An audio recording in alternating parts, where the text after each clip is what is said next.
আল্লাহ রাব্বুল আলামিন বলেন ক্বাদ আফলাহা মান যাক্কাহা, সে ব্যক্তি সফল হয়ে গেছে যে ব্যক্তি তার আত্মাকে পরিশুদ্ধ করতে পেরেছে। ওয়া ক্বাদ খাবা মান দাসাহা, যে ব্যক্তি আত্মাকে পরিশুদ্ধ করতে পারে নাই সে ব্যক্তি ধ্বংস হয়ে গেছে। কিভাবে পরিশুদ্ধ করবেন? তিনটা হাদিস আপনাকে আগে শোনাই। এক, আল্লাহ রাব্বুল আলামিনের হাবিব মুহাম্মদ সাল্লাল্লাহু আলাইহি ওয়াসাল্লাম দরুদ পড়েন, বলেন সাল্লাল্লাহু আলাইহি ওয়াসাল্লাম। তিনি বলছেন যে আল্লাহর এমন কিছু বান্দা আছে যারা জান্নাতে প্রবেশ করবে যাদের অন্তরটা হবে পাখির মতো নরম। কার মতো? পাখির মতো। একটা হাদিস শুনলেন। দুই নম্বর হাদিস, আল্লাহর রাসূল সাল্লাল্লাহু আলাইহি ওয়াসাল্লাম বলছেন শহীদদের আত্মা যখন আল্লাহর কাছে পৌঁছায়, আল্লাহ রাব্বুল আলামিন সেই আত্মাগুলোকে সবুজ রঙের কিছু পাখির মধ্যে প্রদান করেন এবং সেই পাখিগুলো আরশের নিচে লণ্ঠন আছে এখানে বসে থাকে এবং তারা জান্নাতের যে কোনো জায়গায় যায়, ঘুরে খাবার খায়, আবার ফিরে আসে। আল্লাহ পাক তাদেরকে বলেন যে তোমরা কি চাও, তোমরা কি চাও? শহীদরা কিচ্ছু বলতে পারে না। কি চাইবো আল্লাহ, এত নিয়ামত দিয়েছেন, কি চাইবো? যখন আল্লাহ বারংবার প্রশ্ন করতে থাকেন তোমরা কি আর কিছু চাও, তোমরা কি আর কিছু চাও, তোমরা কি আর কিছু চাও, তখন শহীদরা শেষে বুঝে যে আমাদের কিছু না কিছু তো বলতে হবে এখন। তখন তারা বলে হে আল্লাহ, আমরা আরো একবার পৃথিবীতে যেতে চাই এবং তোমার পথে জীবন দিয়ে আবার ফিরে আসতে চাই। আল্লাহ পাক বলেন এই সুযোগ তো আর নেই, অতএব তোমাদের আর কিছু চাওয়ার নেই, তোমরা এখানেই থাকো। আরেকটা হাদিস শোনেন, রাসূলুল্লাহ সাল্লাল্লাহু আলাইহি ওয়াসাল্লাম বলেছেন, এই হাদিসটা ওমর রাদিয়াল্লাহু আনহু থেকেও এসেছে, এ মুসলিমরা তোমরা যদি আল্লাহর প্রতি তাওয়াক্কুল করার মতোই তাওয়াক্কুল করতে, ভরসা করার মতোই ভরসা করতে, আল্লাহ পাক তোমাদেরকে পাখিদেরকে যেমন করে রিজিক দেন তোমাদেরকে ঠিক সেইভাবে রিজিক দিতেন।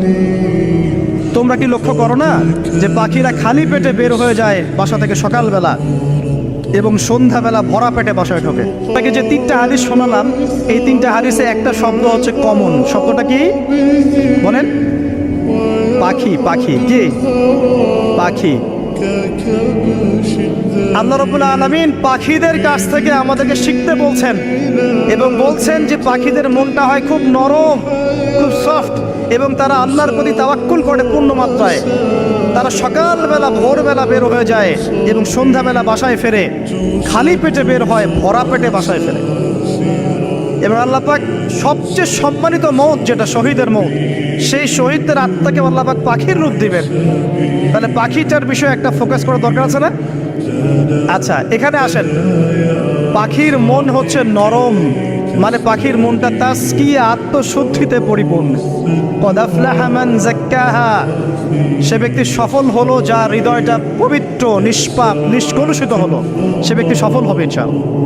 একটা কাজ এখানে খেয়াল করেন, পাখিরা সকালবেলা ভোরবেলা বের হয় আর সন্ধ্যাবেলা বাসায় ফেরে। এখনকার মুসলিমদেরকে দেখবেন দুপুরবেলা ওঠে, রাত 3টায় ঘুমায়। কথা কি বুঝেন নাই? পাখির একদম ভোরবেলা ওঠে, যখন ফজরের আজান দিচ্ছে ঠিক তার এক মুহূর্তে পাখির কিচিরমিচির শুনছেন, তার মানে নামাজের ওয়াক্ত প্রায় চলে যাচ্ছে। তার মানে তার আল্লাহ পাকের হুকুমের সাথেই জেগে ওঠে, সূর্য ডুবে তারা ডুবে যায়। ঠিক এরকম সুন্নত ছিল নবী সাল্লাল্লাহু আলাইহি ওয়াসাল্লামের এবং সাহাবায়ে কেরামের। আজকে 1400 বছর পর মুসলিম জাতি এই সুন্নাহ ভুলে গেছে। আর আমাদের সুন্নত দেখবেন, যদি কোনো রকম উঠেও ফেলি ফজরে, আবার 12টা পর্যন্ত ঘুম, আরো বেশি। আর এই যুব সমাজ যারা আছো তোমরা কেউই 3টা-4টার আগে ঘুমায় বলে আমার মনে হয়। অলওয়েজ অনলাইনে পড়ে আছে, টিকটক নিয়ে, ফেসবুক নিয়ে, গার্লফ্রেন্ডের সাথে চ্যাটিং। পাখির মতো হতে পারলে পরে মনটা তো নরম হবে, তারপরে না তাসকিয়া অর্জন হবে। পাখির রুটিনটা কি? ভোরবেলা বের হয় আর সন্ধ্যাবেলা বাসায় ঢোকে। অতএব আমরা যদি রাসূলুল্লাহ সাল্লাল্লাহু আলাইহি ওয়াসাল্লামের সুন্নাহ মতো ওই ভোরবেলা উঠতে পারি আর আর্লি নাইট ঘুমিয়ে যেতে পারি এবং সারাদিন যদি রাসূলের সুন্নাহগুলোর উপর আমল করতে পারি, তাসকিয়া অর্জন হবে ইনশাআল্লাহ। কথা বুঝতে পারছেন? 2, পাখির মতো নরম মন লাগবে। এখনকার আমরা যারা বেঁচে আছি আমাদের মনগুলো কঠিন। কেমন কঠিন? পাথরের মতো কঠিন। আমরা যখন দেখি একটা মাইয়েতকে নিয়ে যাওয়া হচ্ছে জানাজায়, আমাদের কোনো ফিলিংস কাজ করে না। জানাজা যাচ্ছে, জানাজায় দাঁড়িয়ে মোবাইলটা টেপাটেপি করছে। জানাজার সাথে চলছে, কোনো ফিকির নাই যে এই জানাজা আমার হবে কালকে, ওই মোবাইল টেপাটেপি করছে। আমি এমনও দেখেছি, দাফন করা হলো মাইয়াতকে, দাফন করার পরে চারপাশে মানুষজন জড়ো হয়ে গল্প করছে, ভাই আপনার ওই জমিটার কি খবর, আপনার ওইটার কি খবর, বিজনেস কেমন চলছে, চাকরির কি অবস্থা। এই যে মাইয়াতকে পাশে দাফন করলো, কোনো ফিলিংস নেই, কোনো ফিলিংস নাই। আমি আত্মশুদ্ধির কথা বলছি। আত্মশুদ্ধির জন্য আপনার মনটাকে পাখির মতো সফট নরম করতে হবে। যখন আপনি সফট নরম করবেন এবং আত্মশুদ্ধি অর্জন করবেন, তখন দুই ডানা মেলে আপনি আকাশে উঠতে পারবেন ইনশাআল্লাহ। আত্মশুদ্ধি অর্জন না করতে পারলে ডানা কেটে পড়ে যাবে, তখন আর আকাশে উঠতে পারবেন না। কোন আকাশে? ওই যে শহীদের রূহ যে আকাশে চলে গেছে, ওই আকাশ। অতএব মন কেন কঠিন হলো প্রিয় ভাই? এক নম্বর কারণ, আমরা শিরকের পাপে লিপ্ত আছি। এক নম্বর, শিরকের পাপে লিপ্ত থাকা অবস্থায় মুসলিমদের মনটা কঠিন হয়ে গেছে। আপনি কি মনে করছেন আমরা শিরক করি না? মুসলিমরাও কবর পূজা করে, দেখবেন মুসলিমরাও দেখবেন অনেক ক্ষেত্রে মাজার পূজা করছে। আমি বলিনি যে অলিয়া উলিয়ার মাজার জিয়ারত করা যাবে না, আমি এই কথা বলছি না। কিন্তু আপনি মৃত মানুষের কাছে আপনার ভালো মন্দ চাইতে পারেন না। কথা বুঝতে পারেন না? আমরা অবশ্যই অলিয়া উলিয়াদের কবর জিয়ারত করব। এটা আপনাকে মৃত্যুর কথা স্মরণ করাবে। তাদের একটা রব আছে, যেটাকে আমরা প্রভাব বলি, এটা আপনার মধ্যে আসবে। আমরা অবশ্যই জিয়ারত করব। জিয়ারত করতে বলেছেন নবী সাল্লাল্লাহু আলাইহি ওয়াসাল্লাম, কারণ এটা আপনাকে পরকালের কথা কি করবে?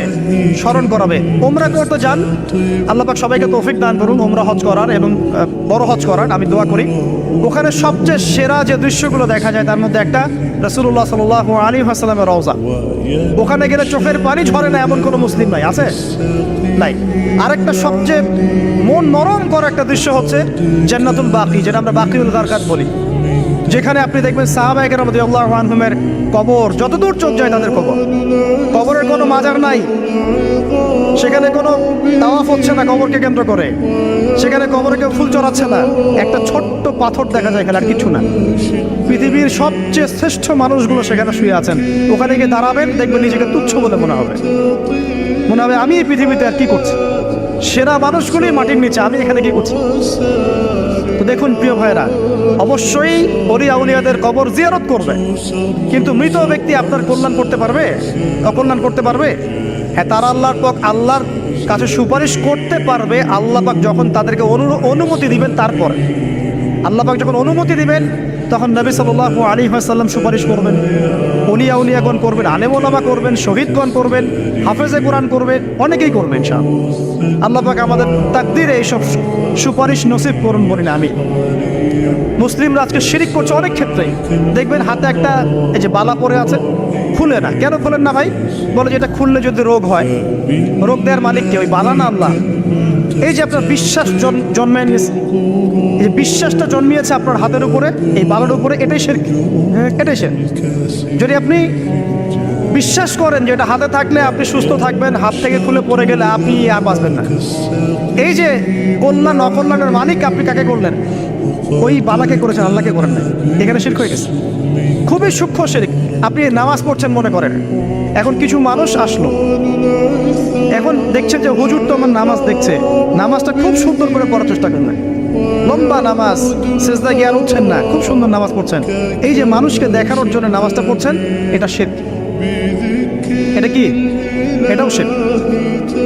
এই যে গণক বসে আছে রাস্তার পাশে, দেখবেন টিয়া পাখি নিয়ে, তারপরে যে কাগজ নিয়ে আসেন, ভাই ভাগ্য পরীক্ষা করে দেই। আরে ভাই, তুমি যদি মানুষের ভাগ্যই পরীক্ষা করতে পারবা, তো তুমি রাস্তার পাশে কেন? তো তোমার ভাগ্য কেউ পরীক্ষা করেনি কখনো? এতটুকু কমন সেন্স আমাদের নাই। ও যদি আমার ভালো মন্দ করতে পারে বা ভবিষ্যৎ বলতে পারে, তাহলে ও রাস্তার পাশে বসে আছে কেন? ওর তো প্রাইম মিনিস্টার হওয়ার কথা, ওর ইলেকশন করার কথা। তো দেখেন, এই যে ওখানে গিয়ে আমরা কি করি? ভাই আমার হাতটা দেখে দেন, ভাই আমার অতীত বলে দেন, ভবিষ্যৎ বলে দেন। এবং এগুলো দিন দিন বাড়ছে, কিন্তু এই রাশিফল, কবিরাজি, গণকি, এগুলো দিন দিন বাড়ছে। এবং আমি লক্ষ্য করছি দিন দিন আরেকটা জিনিসও বাড়ছে, সেটা হলো জাদুবিদ্যার চর্চা করা। এবং গ্রামে গঞ্জে কুফুরি বাড়ছে না? কুফুরি করা, তাবিজ করা, বিচ্ছেদ করা, স্বামী স্ত্রীর বিচ্ছেদ করা, মেয়েকে বশ করা, সন্তানকে বশ করা বাড়ছে না? সবই শিরক, এগুলো সবই কুফুরি। এগুলো মুসলিমরা করছে না। মুসলিমরা এসব শিরকে লিপ্ত আছে বলেই তো অন্তর কঠিন হয়ে গেছে। কসাত কুলুবুহুম, তাদের অন্তর কঠিন হয়ে গেছে। তো একটা হাদিস বলে এখানে খালি, নবী সাল্লাল্লাহু আলাইহি ওয়াসাল্লাম বলছেন, যদি কেউ কোনো গণকের কাছে যায়, গিয়ে বলে দেখেন তো আমার হাতটা একটু, ও কিন্তু বিশ্বাস করে না যে এ ভবিষ্যৎ বলতে পারে, খালি এমনি বলেছে একটু দেখেন তো, বলার সাথে সাথেই 40 দিনের নামাজ কবুল হবে। আর যদি তার বলা কথায় বিশ্বাস করে যে হ্যাঁ তোমার ভবিষ্যৎ খুব ভালো, তুমি চাকরি পাবা, এটা করবা সেটা করবা, এবং সে বিশ্বাস করলো হ্যাঁ এটাই হবে। তখন নবী সাল্লাল্লাহু আলাইহি ওয়াসাল্লাম বলছেন সে যেন আল্লাহর পক্ষ থেকে যা নাজিল হয়েছে, মানে এই যে কোরআনুল কারীম, এই কোরআনকে যেন সে অস্বীকার করলো, মানে কুফরি করলো। এগুলো আমরা করছি না ভাই? অনেক কিছু করছি আমরা। স্তম্ভের পূজা করছি, অনেক মুসলিম আগুনের পূজা করছে। আগুন জ্বালিয়েছেন, মাথা নত করছেন কেন? আগুনের সামনে আপনি মাথা নত করবেন কেন? আপনি একটা স্তম্ভের সামনে, গাছের সামনে দাঁড়িয়ে মাথা নত করে ধ্যান করবেন কেন? আপনি মেডিটেশন করছেন কি জন্য? আপনাকে নামাজ দেওয়া হয় না? 5 ওয়াক্ত নামাজ দেওয়া হয় না? নামাজের চেয়ে বড় মেডিটেশন কিছু আছে নাকি? আপনি ধ্যান করছেন কি জন্য? অনেক মুসলিম তো জিনের উপাসনা করছে, জানেন? অনেক মুসলিম জিনকে তাবে করার চেষ্টা করছে। আর জিন বলে একটা জাতি আছে, এটা সত্য। এরকম প্রতিটা ক্ষেত্রে শিরক আছে। শিরক কথায় আছে, কাজে আছে, বিশ্বাসে আছে। দেখবেন মুসলিমরাই আল্লাহ ছাড়া অন্য কারো কাছে দোয়া করছে, মুসলিমরা নজর মানত করছে অন্য জায়গায়, আল্লাহর জন্য নজর মানত করছে না, অন্য কাউকে সন্তুষ্ট করার জন্য করছে। সন্তান হয় না, সন্তান হয় না, এখন কি হবে? সন্তান হয় না তো অমুকের কাছে যাও, সেখানে গিয়ে বকরি জবাই দাও, সন্তান হবে। সুবহানাল্লাহ। তো এই পদ্ধতি ইব্রাহিম আলাইহিস সালামের জানা ছিল না যে শেষ বয়সে তিনি বলছেন রব্বি হাবলি মিনাস সালিহিন। আপনি দোয়া করতে পারেন না? সন্তান হবে না কেন? আল্লাহ পাক তাকদিরে লিখে রাখলেন, অবশ্যই হবে। আর আল্লাহ পাক তাকদিরে না লিখলে কিভাবে হবে? তাকদিরে যে ব্যক্তি বিশ্বাস করে না সে ব্যক্তি হতাশ হয়। যা কিছু হচ্ছে আমাদের জীবনে সবই তাকদির, এর বাইরে একটা মানুষও যেতে পারবে না। তো প্রিয় ভাইরা, কথায়, কাজে এবং চিন্তায় আমরা অনেক শিরিক করছি। শিরিকের কারণে আমাদের অন্তর কঠিন হয়ে গেছে। আরো কেন কঠিন হচ্ছে? বেদাত। আমল করছেন নবীর সুন্নত মারার জায়গায় অন্য কিছু আপনি করছেন। এমন এমন কিছু আমল করছেন যেগুলোর সাথে রাসূলের সুন্নতের কোনো সম্পর্ক নাই এবং সাহাবীদের সুন্নতেরও কোনো সম্পর্ক। এই ক্ষেত্রে গিয়ে আপনি বেদাত করছেন, বেদাত করে অন্তর কঠিন হয়ে যাচ্ছে। অন্তর কঠিন হওয়ার একটা বড় কারণ হচ্ছে হারাম রিজিক। যখন আপনি হারাম রিজিকে যাচ্ছেন, সুদ, ঘুষ, আপনার দুর্নীতি, আপনার এই যে অন্যের সম্পদ আত্মসাৎ করা, হালাল হারামের পরোয়া না করা, এই রিজিক দিয়ে যখন আপনি আপনার দেহ, রক্ত, মাংস গঠিত হচ্ছে, আপনার কলবটা শক্ত হয়ে যাচ্ছে। আমি কি বুঝাতে পারছি না? হারাম রিজিক যখন আপনার শরীরে ঢুকছে, অন্তরটা শক্ত হয়ে যাচ্ছে। একটা হাদিস যথেষ্ট। আল্লাহ রাসূল বলেছেন ইন্নাল্লাহা তাইয়্যিব লা ইয়াকবালু ইল্লা তাইয়্যিব। আল্লাহ পাক পবিত্র সত্তা, তিনি পবিত্র ছাড়া কবুল করেন না।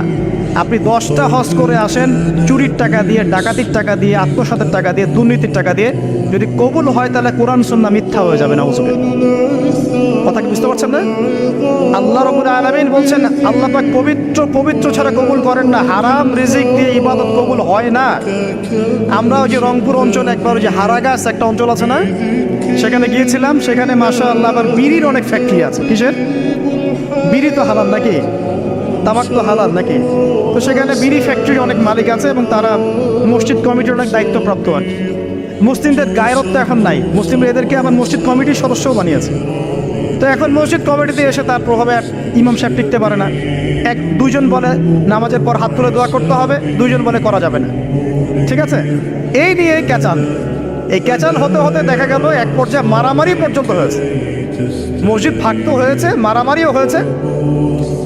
তো সেখানে আমাকে দাওয়াত করেছিল যে ওয়াজ করার জন্য। তো দোয়া করার কথা বলছে। তাই বলে যে দোয়া করে লাভ কি? দোয়া করলেই বা কি, না করলেই বা কি? রিজিকটাই তো হারাম। আপনি তো তামাকের টাকা খাচ্ছেন, তামাক। আপনি মাদকের টাকা খাচ্ছেন, এটাকে হালাল না হারাম? তো হারাম টাকা দিয়ে হাত তুলে দোয়া করলেই কি, না করলেই কি? দোয়া তো উঠছে না উপরে। আগে হারাম রিজিক ছাড়েন, তারপর দোয়া করুন। তো রিজিক হারাম হওয়ার কারণে আমাদের কি হচ্ছে? অন্তরটা কি হচ্ছে ভাই? কঠিন হচ্ছে। ওই পাখির মতো আর মুক্ত আকাশে উঠতে পারবেন না। তারপরে সামনে যান, আরো কেন কঠিন হয়? বস্তুবাদিতা, দুনিয়া। সারাদিন দুনিয়ার ফিকির, দুনিয়ার চিন্তা। খাবো কি, পরবো কি, ব্যাংক ব্যালেন্স, টাকা পয়সা, স্ট্যাটাস, সারাটা দিন দুনিয়ার দুনিয়া। ঘুম থেকে ওঠা থেকে নিয়ে শুরু করে ঘুমানো পর্যন্ত খালি দুনিয়া। যারা দুনিয়ার নেশায় মত্ত হয়ে আছে, এদের অন্তরটা কঠিন হয়ে যায়। এই অন্তরটা পাখির মতো হতে পারবে না। ঠিক আছে কথা? যারা দুনিয়ার নেশায় মত্ত হয়ে আছেন, এই অন্তরটা কঠিন হয়ে যাবে, পাখির মতো হতে পারবে না। তারপর কি? আরো সামনে যান। দিনই জ্ঞান চর্চা না করা অন্তর কঠিন হওয়ার কারণ। আর কি কারণ? পাপ করা। পাপ যত বেশি আপনি পাপ করবেন, যত বেশি পর্ন দেখবেন, যত বেশি মাদক খাবেন, যত বেশি জুয়া খেলবেন, যত বেশি অহেতুক সময় নষ্ট করবেন, যত বেশি আপনি অন্যের ক্ষতি করবেন, ঠিক আছে, নিরপরাধ মানুষের উপর নির্যাতন করবেন, যত বেশি আপনি পাপ করবেন, পাপ, এই পাপ করতে করতে করতে মানুষের অন্তর কঠিন হয়ে যায়। ইবনুল কাইয়্যিম রাহিমাহুল্লাহ বলেছেন যে পাপ করতে থাকলে মানুষের অন্তর কঠিন হয়ে যেতে থাকে, এবং ইস্তেগফার আর জিকির করলে গিয়ে মানুষের অন্তর আবার নরম হতে থাকে। পাপের উপর পাপ করতে থাকলে মানুষের অন্তর কঠিন হতে থাকে। এ বিষয়ে রাসূলুল্লাহ সাল্লাল্লাহু আলাইহি ওয়াসাল্লাম বলেছেন, যখন মানুষ একটা পাপ করে কলবের মধ্যে একটা কালো দাগ পড়ে যায়, যখন আরো একটা পাপ করে আরেকটা কালো দাগ পড়ে যায়, এইভাবে যখন পাপ করতেই থাকে তখন পুরো কলবটাই কালিমা পূর্ণ হয়ে যায়। এই অবস্থায় যদি সে তওবা করে আল্লাহ পাক মাফ করে দিবেন। যদি এই অবস্থায় তার মৃত্যু হয়ে যায়, তার আত্মাটা থেকে দুর্গন্ধ বের হতে থাকে, যে আত্মাটা কবজ করতে পর্যন্ত মালাকুল মউত মানে ঘৃণা পোষণ করেন। কথা কি বুঝতে পারছেন? যখন অন্তর পাপ করতে করতে কলুষিত হয়ে যাবে,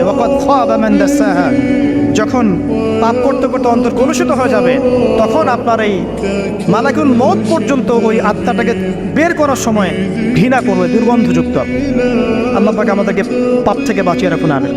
এরকম কিছু কাজ আছে, বস্তুবাদিতা, শিরক, বেদাত, হারাম রিজিক, সারাদিন দুনিয়ার ফিকির নিয়ে থাকা, ঠিক আছে, অন্যের ক্ষতি করা, পাপ কন্টিনিউয়াসলি করতে থাকা, এবং দিন ছেড়ে দেওয়া, দিনের এলেম ছেড়ে দেওয়া, আল্লাহ পাকের আনুগত্য ছেড়ে দেওয়া, এই কাজগুলো করতে থাকলে মানুষের অন্তর কি হয়?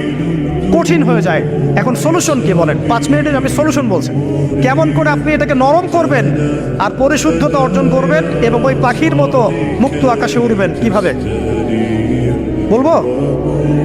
1 নাম্বার, অবশ্যই শিরক ত্যাগ করতে হবে। কি করতে হবে? শিরক ত্যাগ করতে হবে, আল্লাহ পাকের তাওহীদের উপর থাকতে হবে। আল্লাহ পাক তৌফিক দান করুন। লং কিছু বলার সময় নেই আমার হাতে, একটা বই বলছি, কিতাবুত তাওহীদ। কি নাম? কিতাবুত তাওহীদ। এই বইটা অনেক ভার্সন বাজারে বের হয়েছে, কিনে দেখবেন শিরক কত প্রকার, কি তাওহীদ কাকে বলে, কত প্রকার, কি। যেটা বুঝবেন না মাদ্রাসায় চলে যাবেন, আলেম ওলামার কাছে গিয়ে জিজ্ঞাসা করবেন, হুজুর এটা বুঝি নাই। ঠিক আছে? 1 নাম্বার, শিরক ত্যাগ করতে হবে। 2 নাম্বার, আপনাকে তাওহীদে থাকতে হবে। দেখ, অন্তর নরম করার কথা বলছি। 2 নাম্বার, সুন্নতের উপর আমল করতে হবে। ওই যে পাখির কথা বললাম, যে সকালবেলা বের হয় আর সন্ধ্যাবেলা কি করে? বাসায় ফেরে। খালি পেটে বের হয়, ভরা পেটে বাসায় ফেরে। তার মানে আমাদেরকেও সকাল সন্ধ্যাটা কাটাতে হবে নবী সাল্লাল্লাহু আলাইহি ওয়াসাল্লামের সুন্নতে। যখন তিনি ঘুমাতেন তখন ঘুমাবেন, যখন উঠতেন তখন উঠবেন, বাকি কাজ যেমন করে করতেন তেমন করে করবেন, তখন অন্তর ইনশাআল্লাহ নরম হয়ে যাবে। ঠিক আছে ভাই? 3 নাম্বার, 5 ওয়াক্ত নামাজ জামাতে। নামাজ আপনাকে যে কোনো পাপ থেকে বাঁচাবে ইনশাআল্লাহ। ভাই জেনা করছেন, নামাজ পড়েন। পর্নোগ্রাফি দেখেছেন, তাও তওবা করে নামাজ পড়েন। আপনি হারাম অ্যাফেয়ার্সে আছেন, হতাশ হয়েন না, নামাজ পড়েন। গোনা ছাড়তে পারছেন না, নামাজ পড়েন। সুদ খাচ্ছেন, নামাজ পড়েন। বেপর্দা চলছেন, তাও নামাজ পড়েন। আপনি অন্যের হক নষ্ট করেছেন, তাও নামাজ পড়েন। যে পাপই করেছেন, নামাজটা পড়েন। নামাজ আপনাকে সমস্ত পাপ থেকে বাঁচিয়ে রাখবে ইনশাআল্লাহ। ইনশাআল্লাহ আস্তে আস্তে ইনশাআল্লাহ দেখবেন সব পাপ থেকে আপনি দূরে চলে আসছেন ইনশাআল্লাহ তাআলা। 3 নাম্বার নামাজ। 4 নাম্বার, বেশি থেকে বেশি, ভাই শোনেন, বেশি থেকে বেশি পরকালের ফিকির করবেন। খালি পরকালের চিন্তা করবেন যে আমাকে মৃত্যুবরণ করতে হবে, কবরে যেতে হবে, পুলসিরাত পার হতে হবে, আল্লাহর সামনে দাঁড়াতে হবে। যত বেশি আপনি আল্লাহর ফিকির করবেন, পরকালের ফিকির করবেন, আপনার মনটা নরম হয়ে যাবে ইনশাআল্লাহ, মনটা শক্ত হবে না। 5 নাম্বার, মানুষের সাথে খুব বেশি মেলামেশা করবেন। মানুষের সাথে খুব বেশি মেলামেশা করলে ইবনুল কাইয়্যিম রাহিমাহুল্লাহ বলেছেন অন্তর কঠিন হয়ে যায়। কারণ মানুষ আপনাকে গীবত করাবে, হ্যাঁ, মানুষ খারাপ কাজে নিয়ে যাবে, বেফাস কথাবার্তা বলবেন, হয়তো বেফাস কাজ করবেন, ফুজুল কি বাদ করবেন, এগুলো করতে গিয়ে আপনি দেখবেন অন্তর কঠিন হয়ে গেছে। এত বেশি মানুষের সাথে মেলামেশার দরকার নাই, প্রয়োজন যতটুকু অতটুকু করবেন। ঠিক আছে? আল্লাহ পাক তৌফিক দান করুন, আমিন। কয়টা বললাম? 5, 6। আমার সবচেয়ে প্রিয় নসিহত, প্রত্যেক দিন মিনিমাম 1 ঘন্টা করে কোরআন তেলাওয়াত করবেন বুঝে। আমি বলিনি না বুঝে করলে কোনো নেকি হবে না, প্রত্যেক হরফে 10 নেকি হবেই হবে, কিন্তু আপনি করবেন বুঝে। যখন বুঝে আপনি প্রত্যেক দিন 1 পারা করে বা 1 ঘন্টা করে কোরআন তেলাওয়াত করবেন, আপনার কলিজা, আপনার কলব নরম হতে বাধ্য, এবং আপনার অন্তরে আল্লাহ নূর নেমে আসবে ইনশাআল্লাহ। দেখবেন আপনার কলব থেকে সমস্ত এই যে পঙ্কিলতা, কলুষতা ইনশাআল্লাহ চলে যাবে ইনশাআল্লাহ তাআলা। 2টো জিনিস অন্তরকে পবিত্র করে ফেলে, এক হচ্ছে কোরআন তেলাওয়াত, আর এক হচ্ছে বেশি থেকে বেশি আল্লাহর জিকির এবং ইস্তেগফার। তো কোরআন তেলাওয়াত বাড়িয়ে দেন, আল্লাহ পাক সবাইকে কোরআন তেলাওয়াত করার তৌফিক দান করুন, আমিন। যারা শেখেন নাই আজকে ওয়াদা করেন যে কোরআন আপনারা বিশুদ্ধ করে পড়া শিখবেন, ওয়াদা করেন। আগামী রমজান আসার আগেই এক খতম দেওয়া চাই, পারবেন? এবং কোরআনের চর্চা বাড়িয়ে দিবেন, প্রত্যেক দিন কিছু করেন না করেন কোরআন তেলাওয়াত করতে হবে, ঠিক আছে? আল্লাহ পাক তৌফিক এনায়েত করুন। আর বুঝে পড়ার চেষ্টা করবেন। একটা সহজ তাফসীর বলে দেই, মারিফুল কোরআন বাসায় আছে না? মারিফুল কোরআন তাফসীর ইবনে কাসির বাসায় নাই, জালালাইন বাসায় নাই, বাসায় নাই কিনেন। সারাদিন তো অনেক টাকা পয়সা খরচ করছেন, 3টা তাফসীর কিনেন, জালালাইন কিনেন, মারিফুল কোরআন কিনেন, ইবনে কাসির কিনেন, বাসায় গিয়ে পড়া শুরু করুন। পারবেন না? যে আয়াতটা বুঝবেন না, ওলামায়ে কেরামের কাছে যাবেন, গিয়ে বলবেন হুজুর এটা বুঝে নেই, বুঝাই দেন। নিজে নিজে ব্যাখ্যা করতে যাবেন, ব্যাখ্যা করলে দেখবেন একটা পণ্ডিত বেরোছে, কিছু পণ্ডিত কোরআন পড়ে বলে কোরআনই মানি হাদিস মানি না, এরকম পণ্ডিত দেখেন নাই? কোরআনই মানি হাদিস আর মানি না, কারণ আল্লাহ নাকি নাউজুবিল্লাহ কোরআনে নাকি আল্লাহ পাক হাদিস মানতে বলে নাই, ও নাকি পায় নাই। এই জন্য দেখলাম সুবহানাল্লাহ নামাজ পড়তেছে, কোরআন থেকে নামাজ পড়তেছে, হাদিসের কোনো হেদায়েত দিবে না। মানে কিরকম যে হাত আবার ঠিকই বাঁধতেছে, হাত বাঁধতেছে, রুকু করতেছে, সেজদা করতেছে, এগুলো আবার কোথায় পাইলো আল্লাহ ভালো জানেন। হাত এভাবে বাঁধতেছে, এভাবে হাতটা বাঁধা কোরআনে কোথায় আছে আমি পাইলাম না কোথাও, ঠিক আছে? তা হাদিস ছাড়া কি এগুলো আসবে? হাত বাঁধ, সেজদায় গিয়ে সুবহান রাব্বিয়াল আ'লা বলছে না, বলছে আসলামতু লিরাব্বিল আলামিন, এটা কোরআন থেকে বলছে। অথচ নবী সাল্লাল্লাহু আলাইহি ওয়াসাল্লাম হাদিস থেকে বলছেন সুবহান রাব্বিয়াল আ'লা সুবহান কুদ্দুসুন রব্বুল মালাইকাতি ওয়া রূহ সুবহানাকা আল্লাহুম্মা রাব্বানা ওয়া বিহামদিকা আল্লাহুম্মা ইগফির, এগুলো নাই। ও বলছে আসলামতু লিরাব্বিল আলামিন, মানে কোরআন মানি হাদিস মানি না। এত বেশি পণ্ডিত হওয়ার দরকার নাই, এরা হচ্ছে ইচড়া পাকা টাইপের পণ্ডিত। ওমর রাদিয়াল্লাহু আনহুর যুগে বেঁচে থাকলে এদেরকে পিটাই সোজা করে ফেলাইতে হবে। ফাইজলামি শুরু করছে, কোরআন মানি হাদিস মানি না। আল্লাহ পাক কোরআনে বলছে ওয়ামা আতাকুমুর রাসূলু ফাখুযু, রাসূল যা দিয়েছেন তা গ্রহণ করো, ওয়ামা নাহাকুম আনহু ফান্তাহু, রাসূল যা নিষেধ করছেন দূরে থাকো। রাসূল যা দেন সেটা হাদিস না, রাসূল যা দেন সেটা সুন্নাহ না, সুন্নাহ তো সে মানেই না, আলটিমেটলি সে কোরআনই মানে না। তো আসল কথা হচ্ছে এইসব ফিতনা থেকে বেঁচে থাকবেন, কোরআন তেলাওয়াত বাড়িয়ে দেন। কয়টা বলছি? 5টা 6টা। 7 নাম্বার, বেশি থেকে বেশি ইস্তেগফার সারাদিন পড়বেন। আস্তাগফিরুল্লাহ ওয়া আতুবু ইলাইহি, আস্তাগফিরুল্লাহ ওয়া আতুবু ইলাইহি, আস্তাগফিরুল্লাহাল্লাযী লা ইলাহা ইল্লা হুয়াল হাইয়ুল কাইয়্যুম ওয়া আতুবু ইলাইহি। প্রত্যেকদিন পড়তে হবে 100 বার করে। কতবার করে? 100 বার। 8 নাম্বার, বেশি বেশি আল্লাহর জিকির, চলতে ফিরতে জিকির, সুবহানাল্লাহ, আলহামদুলিল্লাহ, লা ইলাহা ইল্লাল্লাহ, আল্লাহু আকবার, লা হাওলা ওয়ালা কুওয়াতা ইল্লা বিল্লাহ। বলবেন হাসবুনাল্লাহু ওয়া নি'মাল ওয়াকিল, ঠিক আছে? সুবহানাকা আল্লাহুম্মা রাব্বানা ওয়া বিহামদিকা আল্লাহুম্মা ইগফিরলি, সুবহানাল্লাহি ওয়া বিহামদিহি আদাদা খালকিহি ওয়া রিদা নাফসিহি ওয়া জিনাতা আরশিহি ওয়া বিদায়াতা কালিমাতিহি। যত জিকির আছে সব করুন, জিকির বাড়াবেন। যত জিকির বাড়াবেন অন্তর পরিশুদ্ধ হবে ইনশাআল্লাহু আযজা ওয়া জাল। কয়টা বলছে? 8। আর 2টা বলি। 9, অন্যের হক নষ্ট করবেন। অন্যের হক নষ্ট করলেই মন কঠিন হয়ে যাবে। অন্যের হক নষ্ট করবেন না, বরং মানবতার কল্যাণে কাজ করেন। যে কাজগুলো মানব সেবামূলক সেগুলো করেন। রক্তদান কর্মসূচি করেন, গাছ লাগান, এতিমের মাথায় হাত বোলান, বিধবার খোঁজ খবর নেন, ঠিক আছে? মেয়েদের সেলাই মেশিন কিনে দেন, মানুষের উপকারে কাজ করেন, দেখবেন আপনার মনটা নরম হয়ে যাবে ইনশাআল্লাহ। যার মন নরম এবং যার মনের মধ্যে সততা আছে, আল্লাহ পাক ইনশাআল্লাহ সেখানে অবশ্যই হেদায়েত ঢালবে ইনশাআল্লাহ। আর 10 নম্বর সবচেয়ে শেষ হচ্ছে যে কবর জিয়ারত করবেন বেশি বেশি করে, এবং নিজের মৌতের কথা স্মরণ করে আল্লাহর কাছে বেশি বেশি দোয়া করবেন। কি দোয়া করবেন? ইয়া মুকাল্লিবাল কুলুব সাব্বিত কলবি আলা দীনিক, ইয়া মুসাররিফাল কুলুব সাররিফ কুলুবানা আলা তাআতিক। এই দোয়াগুলো করবেন ইনশাআল্লাহ। এবং কবর জিয়ারত করবেন সপ্তাহে সপ্তাহে, পারলে 2 দিন 3 দিন পর পর কবরস্থানে যাবেন, ইনশাআল্লাহ দেখবেন আপনার মন নরম হবে ইনশাআল্লাহ আযজা ওয়া জাল। এখনকার সভ্যতা এসে কবরস্থানকে সমাজ থেকে দূরে সরিয়ে দিয়েছে। অথচ আগে মুসলিমদের কবরস্থান ছিল মসজিদের পাশে, 5 ওয়াক্ত নামাজ পড়তো, কবর জিয়ারত করে বাসায় যেত। 5 ওয়াক্ত নামাজ পড়তে আসতো, কবরকে দেখতো, পরকালের কথা স্মরণ হতো। এখন কবরস্থান ওই যে দূরে, সারা জীবনে একবার যায় কিনা সন্দেহ হচ্ছে। এই 10টা কাজ যদি আপনারা করতে পারেন ইনশাআল্লাহ তাআলা, আমাদের কলবটা ইনশাআল্লাহ নরম হবে, আত্মশুদ্ধি অর্জিত হবে। আর এগুলোর পাশাপাশি অবশ্যই আল্লাহওয়ালা আত্মশুদ্ধিওয়ালা মানুষের সোহবতে গিয়ে থাকবেন। আল্লাহওয়ালা আত্মশুদ্ধিওয়ালা মানুষের সোহবতে গিয়ে থাকলে তাদেরকে দেখেই দেখবেন মনটা নরম হয়ে যাবে ইনশাআল্লাহ। ইলমি পরিবেশে থাকেন, দিনী পরিবেশে থাকেন, আমর বিল মারুফ নাহি আনিল মুনকারের কাজ করেন। 3 দিন 7 দিন 40 দিন যতদিন পারেন আল্লাহর পথে সময় লাগান। সময় লাগান।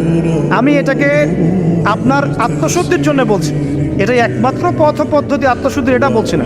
এখানে গেলে আপনি ইনশাআল্লাহ আপনার ইসলাহ এবং সংশোধনের জন্য কাজ করতে পারবেন। আল্লাহ রাব্বুল আলামিন আমাদের সবার কলবগুলোকে পরিচ্ছন্ন করুন। আল্লাহ পাক আমাদের সবাইকে শিরকের পথ থেকে বাঁচিয়ে রাখুন, হৃদয় কঠিন হওয়া থেকে বাঁচিয়ে রাখুন। আল্লাহ পাক আমাদেরকে বেশি থেকে বেশি কোরআন তেলাওয়াত করার তৌফিক দান করুন, দ্বীনি জ্ঞান চর্চা করার তৌফিক দান করুন। আল্লাহ পাক আমাদের সবাইকে হারাম রিজিক, জেনা, সুদ, ঘুষ থেকে বাঁচিয়ে রাখুন। আল্লাহ পাক আমাদেরকে পরকালীন চেতনায় এই দুনিয়ার জীবন কাটানোর তৌফিক এনায়েত করুন, আমিন। আমরা আজকে এই যে পাখিদের মতো অন্তর নিয়ে কথা বললাম, আমরা যদি এই আমলগুলোর মধ্য দিয়ে অন্তরটাকে পবিত্র করতে পারি, ইনশাআল্লাহ ওই শহীদদের যে নরম পাখির অন্তর, সেটা আমরা লাভ করতে পারবো ইনশাআল্লাহ। এবং